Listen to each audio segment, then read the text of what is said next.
Hey everyone, welcome to Eco Convos with Dan. Today our guest is Shane Joyce. We have a really good chat today. We talk about a heap of different stuff and what he's doing out here at Kilkivan Community Farm. We talk about syntropics, we talk about actual land trusts, we talk about revegetation, retreeing. Look, it keeps on going, and he's got some great advice for us, not just as farmers, but actually for everybody in your individual walks of life. So I'm sure you're going to love it. Talk to you soon.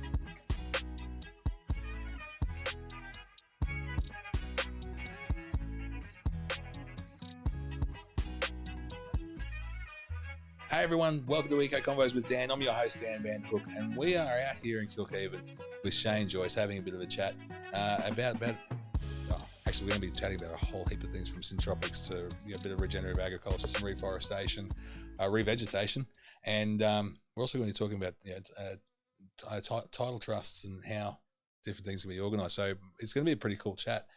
Shane, mate, thank you so much for having us out and for having a bit of a chat. Pleasure, Dan. Yeah, pleasure. So Shane, look, your history, mate, your basically where you started. Look, I just don't need to apologise to our audience for the bees that are flying around. You're going to hear a bit of a buzzing, and if you're looking at the video, me looking around, I'm not going nuts. It's more along the lines of beehives just outside, so they've just been disturbed and they're a little bit angry. And but Shane, mate, what's your background? You've done all sorts of different things. Yeah, my background is in the beef cattle industry in central Queensland. Yep. I grew up through the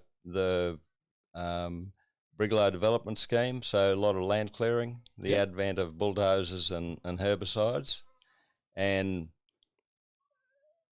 exciting stuff for a child to see the big bulldozers rolling and the big fires and the aeroplanes flying on seed. I think that's one of those things. That's every childhood boy's dream is to become a dozer operator, isn't it? Oh yeah, just huge Tonka toys. Yeah, that's right. But then I worked in agriculture, and there was a beef depression in the 1970s. So at that time I was working on a property near Gympie. Yeah. I left that and the guy I was working for was an American. I went to America and worked for him for a year. And then I came back into Australia, and the beef industry was still in a pretty depressed, low key mode. So I went, do I really want to be working in the beef industry? And I bought a block at West Karoi. Yep. And started mixing with a different set of people and did various different jobs, working for a block layer as a labourer, working in a produce store, doing just casual farm work for people. And in the middle of that, and having bought this farm, I was wanting to grow stuff to feed animals. Okay. And I went down the path of getting an agronomist who insisted that I needed so many bags of superphosphate and so many bags of urea, and I had no money at the time, so I couldn't buy it. Yeah. And I asked him if there was alternatives of like growing cover crops or deep ripping the soil, and he told me I'd be wasting my time and money. Yeah, right. So that set me off on a journey which engaged me with the Nambour permaculture group. Yep. And I started reading some of the permaculture stuff, and it was quite scary in terms of the agriculture I'd grown up in. Yeah. And one of the things that really stuck in my mind was the concept that at the time the permaculture books were written, it was using 10 eggs worth of energy to produce one egg to put on your table. Yeah, wow. And I thought, wow, that's a fairly basic economic sum. Yeah, that goes backwards pretty quickly. So I spent some time at Karoi and about 8 years, and then I moved out to Theodore onto part of a family property and started running that in my own right. Yep. And I was quite aware of that if I was going to do any development work there, like engaging machinery, that I needed to be aware of the economics of the industry. Yeah, and a lot of the back of the envelope sums didn't really add up. So it kind of set me on this journey of searching, and I spent about 10 years not knowing where it was taking me.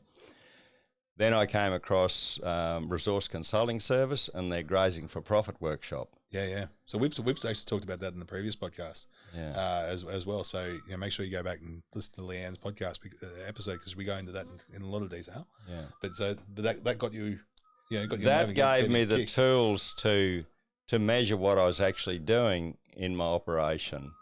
And it led us to keeping grazing charts, keeping individual paddock yields. And when I exited that place in 2013, I had 21 years of yield data over 100 paddocks on 3,500 hectares. Even not knowing what you're looking at, that would be fascinating data to look through. Yeah. It really would. Yeah. So what were the sort of things that you found in doing that? Well, in the process of going through the permaculture swimming pool, yeah, I read a lot of stuff on alley cropping and the benefits of windbreaks and the effects of timber in landscapes. So I started kind of looking for where could I incorporate this regrowth that was coming back onto this land that my father had cleared. Yeah. Where could I incorporate that regrowth into what I was doing and not spend the big dollars in re-clearing it? Yep. So, yeah, the resource consulting service stuff gave me the tools to start to measure that. And I'd done some blade ploughing in 1983, and we left 20% of the regrowth. Yep. I then did further blade ploughing in 1988 and left 50% of the regrowth. I was starting to get pretty cocky by then. Yeah. But I didn't tell anybody what I was doing. I just did it quietly and observed. Yeah. 93, when I did grazing for profit, I suddenly had the tools to measure what I was doing. Yeah. 6 months into keeping a grazing chart, I was looking at this 50% timber retention configuration, and I was looking under the trees, brigalow trees, with bare dirt underneath them, and I was saying, oh, you need to get the tractor back in and take some more trees out. Yeah. And I had 6 months of grazing charts. I had a look, and surprise, surprise, that was the highest yielding country on the farm. So the highest yielding country was the one that had some bare dirt under the trees, was 50%, only 50% cleared, and that was actually had the highest yield. Yeah. So that was a really a light bulb moment. Yeah. So then, as that progressed, and we got more yield data, and again, I'd come back and look at that paddock and say, oh, you know, maybe we need to do another intervention here. And every time I looked at it, I wouldn't just drive past it at 90 miles an hour. Yeah. I wouldn't just kind of zoom through on a motorbike or something, or a Toyota. I would actually go and sit in the paddock. I would walk in the paddock and sit in the paddock and kind of get a communication with it. And the scary thing was that what I saw as a problem was actually invariably something I'd created myself by the way I was managing the grazing. So I had to go back then and adjust my grazing. It was either something to do with too high utilisation, not enough utilisation, too short a rest period, too long a rest period. So it helped me to adjust what I was doing. And then the journey just got better and better after that. It was just incredible. Well, see, by having the charts and being able to keep all your records, being able to follow what's working and what's not, and use that bit of experimentation, that close observation is going to give you those answers to say, well, this is working, this isn't. Yeah. Yeah, that's brilliant. That's exactly what we should be doing. And the idea of saying, well, I want all this country, so I can fit as many animals on here as possible. Let's clear the whole area. You can forgive people for looking at the idea of saying, well, this is the way to do it. But in practice, it's obviously not. There's better ways. And what we've been taught since the 50s, 60s, that sort of time, that's changed quite considerably. Was interesting for me. What was interesting for me, Dan, as a kid growing up, you sit around listening to the old timers talk. Mm. And in that country, they always talked about the fat bullocks they got out of the scrub in the drought times. Yeah. That's interesting. When I started locking my country up and resting it on that property, I started to understand what they were talking about, because as soon as we started resting the country, we started to get all this grass coming back under the brigalow scrub. Yeah. So it's coming back the way things were. It had been extincted basically, or suppressed by the continuous grazing. Yep. So that was an interesting learning. Yeah, absolutely. So that's what's progressed you through, and that's still a constant learning process for you. Yeah, that sort of got me there, and it sort of advanced my thing of a passion for landscape and restoring it. Yeah. The other tool that I really took away from resource consulting service was the concept of matching stocking rate to carrying capacity. Okay. So being able to sell cattle when there was not sufficient grass to feed the cattle that I had. Yep. And I dived into that without analysing what I was doing. I was looking totally at the paddocks and what the grass was like. And I spent 3 years of selling cattle that weren't market ready. Yeah, okay. And then I'd go and buy another lot and put them on, and then I wouldn't get them market ready, and I'd be turning them out because the grass was depleting. So it was through a series of below average rainfall years. Yep. And then resource consulting service came along with another tool they call Profit Probe. So I was able to feed all my figures over 3 years into their Profit Probe program. Yep. And the interesting thing was the profitability of the business was up. Really? Not by reaching the cherished Jap ox or some market spec. It was purely through turnover. Yeah, right. So that was like another light bulb moment. So but once again, it's doing things properly managed is going to work out better in the long run. Anyway, it's going to work out better in the short run too. It did, and I had no idea what was happening with the business, but when we did the analysis, it was like, how could you not sell cattle when the grass is getting short? Yeah. Oh wow. So that's taken from when you're out west. Now that was when I was out at Theodore. Yeah. And so now you've been doing consulting for people as well. Is that along those same sort of lines? Oh, the consulting is an interesting one. Okay. That's an interesting occupation because, when you consult for people, what I find is you dive into a lot of personal issues. Often it's not to do with the land. Yeah. So that can be fascinating. And so then as a consultant, I learnt that sometimes when you do a consult, that's not a terribly effective thing, just a 1 day or a 2 day consult and write a report. Yep. So what I've been doing the last 18 months, I actually dived into the pond and became what I call a transitional assistant or a TA.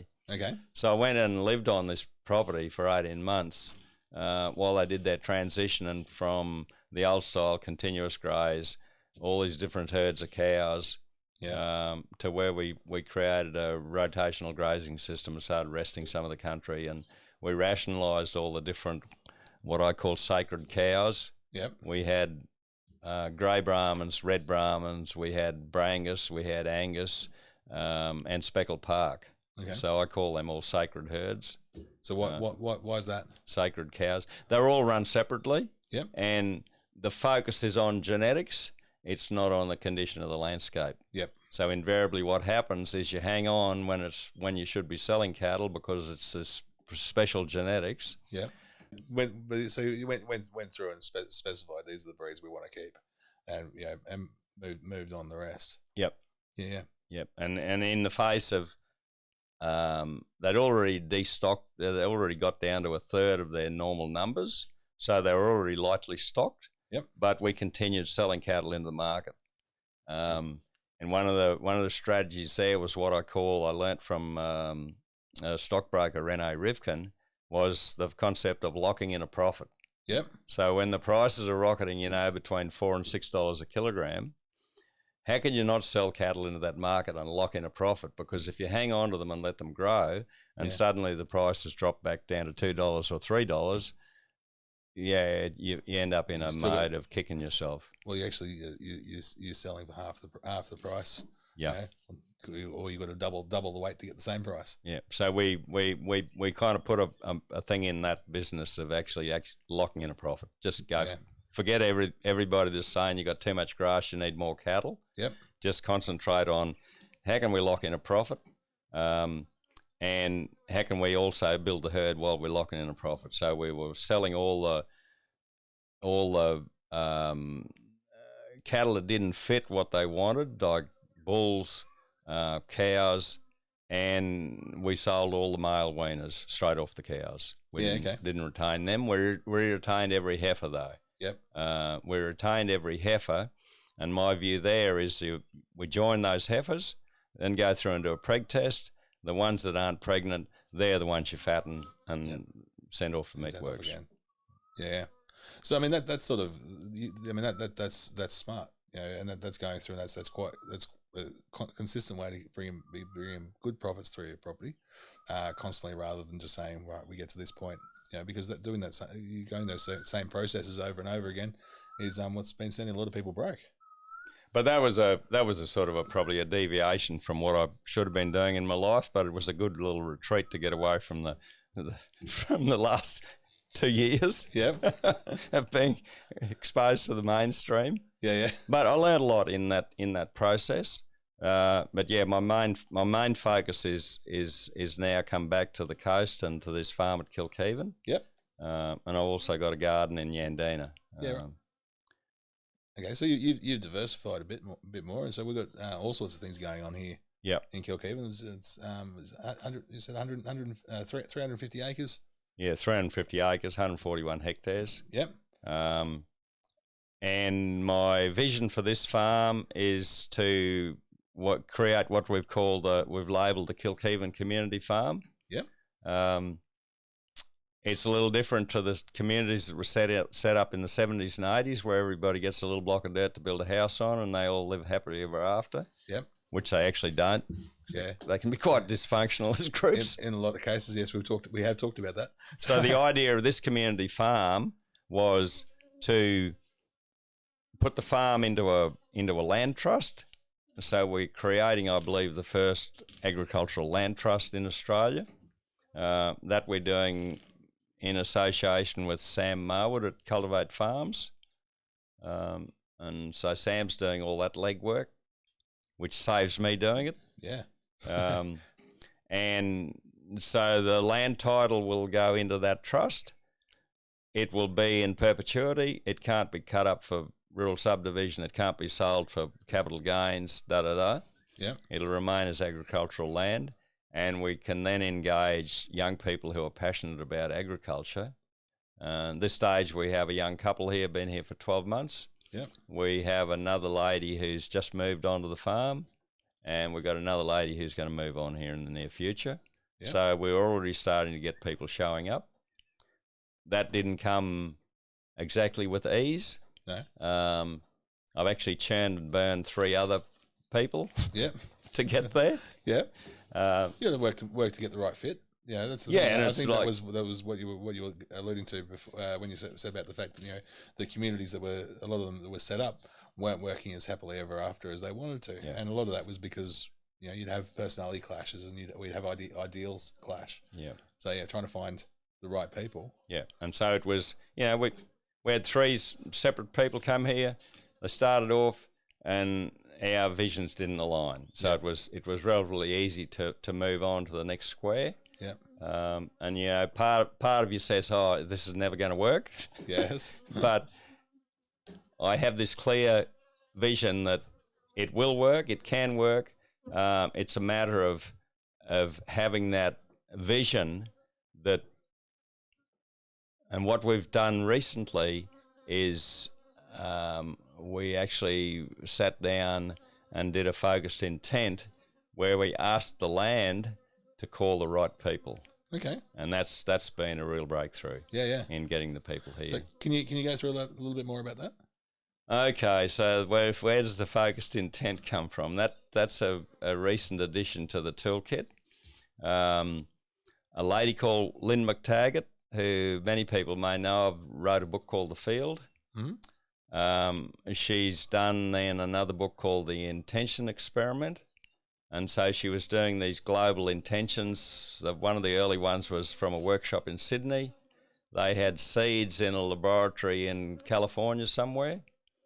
And they did an intention for these seeds, and they monitored germination and growth rate of plants and stuff like that. So that then developed into intentions around suburbs that experienced a lot of violence or crime, and they would do intentions to heal what was going on there. Yeah. And then that distilled down into what she calls a power of 8 group. So you get a group of 6 to 12 people, and you meet once a week for an hour on Zoom, face-to-face, whatever, on telephone. And you sit down and you focus an intention on something. So what are the early ones that I was involved in? One was to do with the water on the planet. Was focusing on having clean water, clean streams, and good rainfall.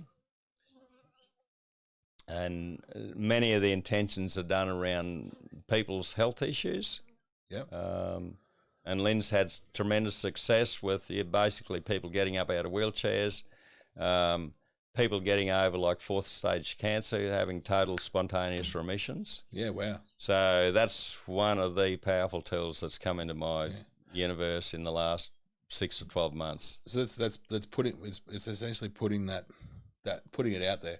And it's the other people might talk about manifesting and things like that. And that's So it's an excellent way, like for me, to engage with farmers. You can just pull a group of people together and say, right, this is what we're about doing. We can actually start to intend for rainfall, weather conditions, pasture growth, livestock health, all sorts of things. On my old farm, one of the intentions we did recently, they had a steer that had broken its leg. So we actually did an intention for that steer healing. He was up and walking the next day. Wow.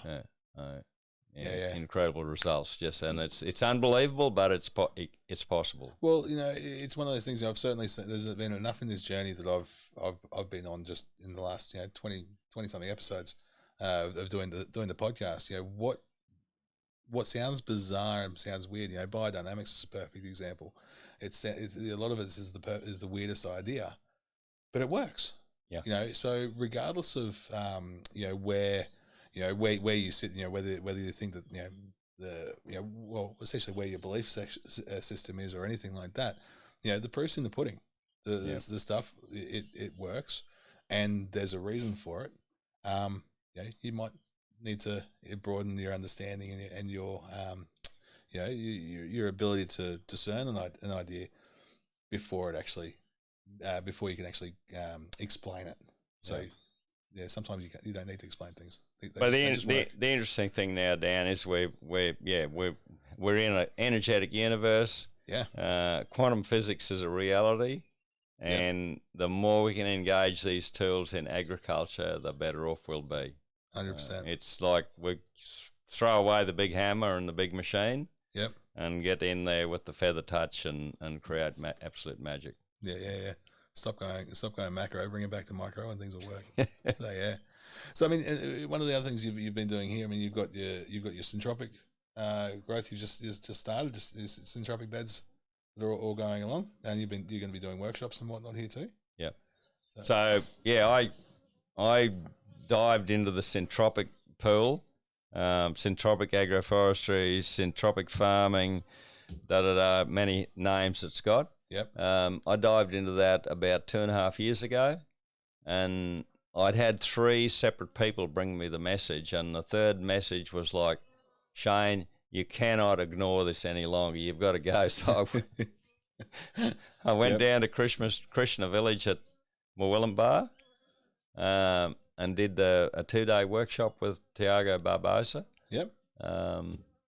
And that exploded my head. Thiago, if you're listening, I want to get on and have a good chat with you, mate. So that just destroyed my head. I thought I was fairly open to new ideas, but the concept of growing lettuce under gum trees just exploded my head.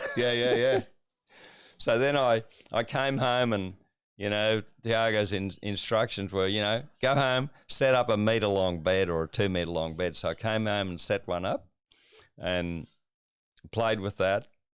And then I went to a 4-day advanced workshop up in the Atherton Tableland with a long-term syntropic agroforestry guy from Brazil.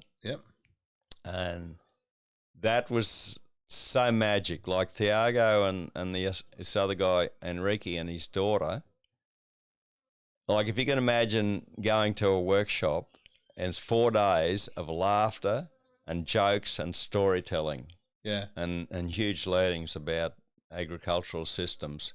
That's it. So that was Thiago's energy, Enrique's energy, and his daughter. It was like, wow, this energy in these guys is so different to the energy of the general Australian farmer, who's generally kind of got the world on his shoulders and depression and all sorts of, they're not happy chappies. To come across these guys with this explosive energy and humour and joy is like, I was saying there must be something in what these guys are doing. I need to dive deeper into this. So a couple of months ago, we got Thiago it's not what they're growing, it's how they're growing it. So we got Thiago up a couple of months ago, and we had a 2-day workshop here. Yep. And that really stirred up some interest here. And he's coming back again in November for a 3-day workshop. Yep. And out of that, he came up here just this week to be with the Steiner School that's here on camp. Yeah. Spent a half a day with them. But out of all that, Thiago's going to show up here. We're going to actually set up a 10-hectare plot. Fantastic. Under his guidance, and some of his friends from Brazil are going to be involved in it. So one of his mates, Mauricio, has already hatched up the plan, which tells us how many rows we're putting in, what's being planted there, and the whole deal. So working out that progression. Again, it's getting those people out from outside with expertise that add to the diversity of the farm and create magic. Absolutely, and I think you just touched on the idea of having the Steiner School here as well, and they come here and they do camps. I've been hosting the 2 Steiner schools now for 18 years. And they come out now for a 3-week farm camp. So they've got a farm camp curriculum. Yep. They come and join in whatever's happening on the farm, if it's killing chickens or cows or pigs, building fences, feeding out hay, whatever's happening on the farm, they're involved in that. What a brilliant experience for the kids. It's getting them actually in grassroots stuff, and no doubt cultivating the next generation of new farmers. So they're year 9 kids, and absolutely delightful to work with. I love them. Yeah, no, that's brilliant, absolutely brilliant. So I think the fact that you've got so many different aspects and so many different facets to your farm here, in terms of being able to set up, I do want to go back into what you're setting up with the trust. I want to talk more about that because that's something I hadn't thought about before. I'm sure a lot of our listeners haven't thought about, but how's that actually going to work for the time time's going to continue on. Okay, so where's the birth of the land trust came out of, I guess, the concept of agricultural land going from being valued on agricultural commodity prices to where it was actually valued on real estate values. Yep. So it's pushed agricultural land into a place where generally, like, younger people who want to get into agriculture cannot afford it. Yeah, the land prices are too much for them. So I got to the point where I said, well, I had a good run in agriculture. I inherited land from my family. I got to benefit from huge capital gain. And then acquired this farm at Kilkivan in January 2014. And I went, well, agriculture and the land has given me so much. It's now time that I started to give something back to it, to acknowledge that a lifetime of, earning a living out of agriculture. And so basically birthed this concept on Facebook of Kilkivan Community Farm. And then eventually, after a couple of years, I connected up with Sam Marwood at Cultivate Farms. And we were having a conversation on the phone, and Sam said, wow, he said, that's exactly the sort of thing I want to do. Yeah. So he's got involved in it. He's dealing with the land trust side of it. But basically the land goes in a trust in perpetuity, and then the trustees can then engage farmers who want to farm. So at the moment we've got a young family here and a lady who has started working here. And my vision is that The first year they're here, it's a free ride to get themselves established. And then after that, they'll pay a percentage of their production into the land trust to fuel the machine of the land trust to keep it viable. Yeah. It's just it was such an incredibly generous opportunity that you're giving to people that that wouldn't have necessarily had a chance to do something themselves. But I think being able to set that up, it's such a great idea for other people out there to be able to do as well. To be able to, it's that giving back, but it's setting people up with the idea of saying, well, here's something you can start with. You may not have the capital to actually get into it, but you can build your experience. You can build these things. The thing out of it, Dan, is that it has made my life so much richer. Just the people who have shown up here. That's a beautiful thing. And the concept of the school camps with the Steiner groups, the property I was on 5 hours west of here for the last 18 months, where they're engaging a young couple to manage there, and he's actually a Steiner student who was on my farm at Theodore a number of years ago. There you go. So he's done full cycle. He came back to the farm for school holidays. Yeah. Then he came here to Kilkivan and did work experience with me. Then he went back out to the farm at Theodore Duke's Plain and did another work experience out there.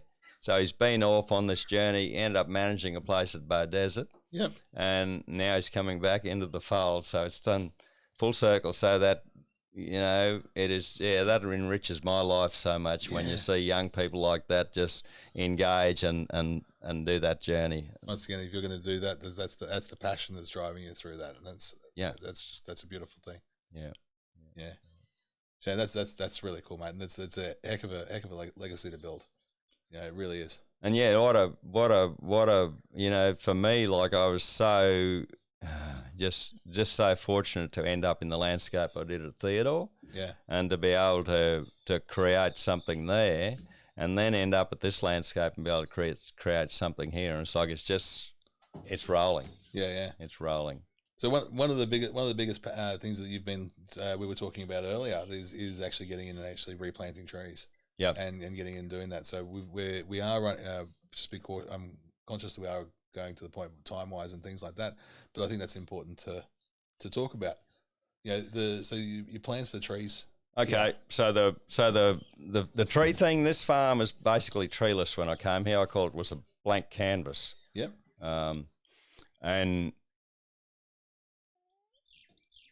I started planting trees, and as anybody knows, if you start planting trees, you're buying tube stock from your land care group or something and putting them in. Yep. It's a fair bit of work, a fair bit of expense, and it takes a long time. So what we're doing now is, apart from the syntropic adventure, we're engaging with a corporate who's made a promise to be carbon neutral by a certain time. Yep. So the plan with them is they'll plant a third of the place to trees.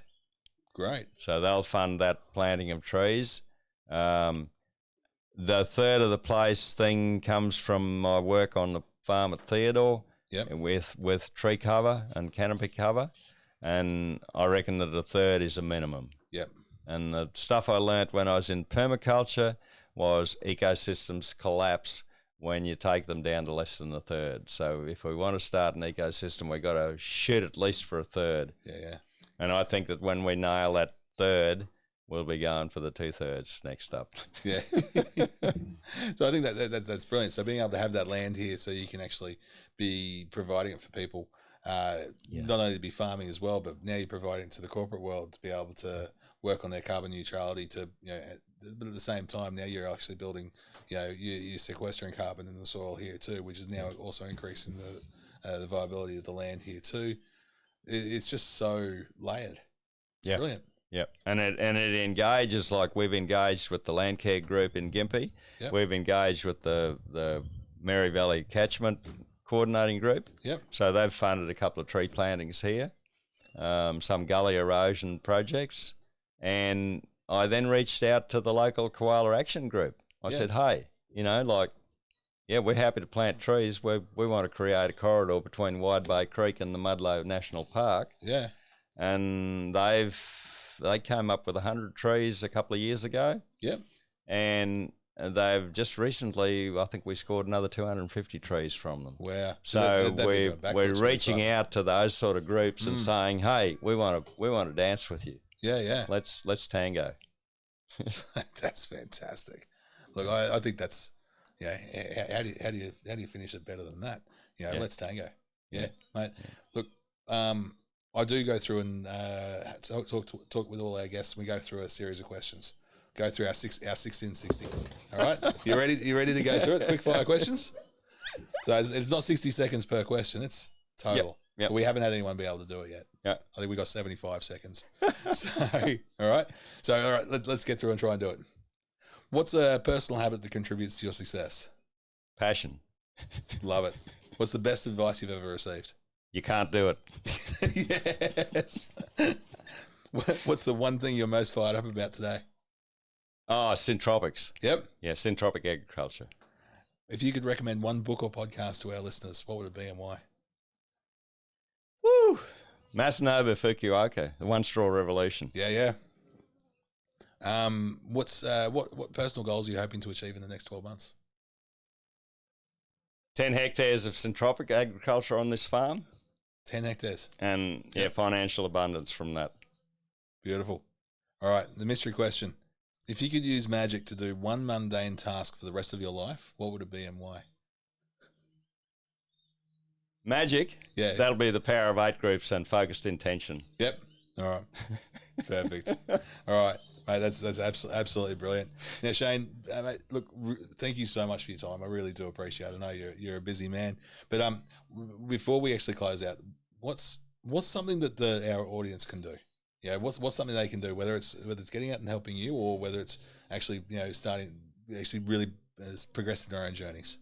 Okay, so if you want to get involved in what we're doing here at Kilkivan Community Farm, we've got a Facebook page. So just look for Kilkivan Community Farm. But yeah, like what can people do to further what we're doing here? And that comes back to how can they further themselves? Yep. And one of the things I came across a number of years ago is the concept of living in the question. And so yesterday I had an incredible day. I had a plan to do this. Yep. All mapped out. I was going to weld this and fix that and da-da-da. And a week or 10 days ago, we had a solar pump breakdown. And then over the weekend, we had our electric irrigation pump breakdown. So basically, we had no water source for our livestock. Yep. We had to go to plan B. We've let them onto a dam. That's the safety valve. But so I ended up having to pull the solar pump out, take it to town, got to town. Did you bring the controller in, Shane? No.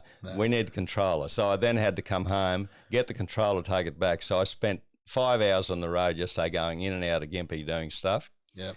And, the two things the two tools, and I shared it with these kids last night before dinner, the two tools that get me through that is living in the question. So when all hell breaks loose and all your plans go pear-shaped, is asking the question, how does it get any better than this? Yep. Is asking the question, what else is possible?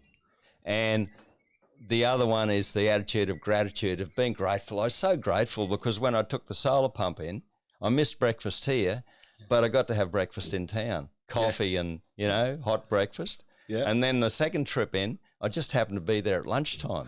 So I got coffee and a nice lunch again at Soma. So, how does it get any better than that, mate? Mate, that I think that's the cure for happiness. That's just absolutely brilliant. Yeah, and it's setting yourself up and so much in agriculture people get down and depressed with what's going on and too much to do. It's like, wow, you can create absolute magic out of it just by living in the question and asking yourself some simple questions like that. And being in gratitude. Yep. If the dams, like on the place at Theodore, we had all dams. Yep. And the dams would dry up. And I learnt to be really grateful for the empty dams, because what happened when the dams dried up, I could sell the cattle and go to the beach, mate. And I always knew that if I bloody died, there was a dam there they could bury me in. They wouldn't have to dig a hole.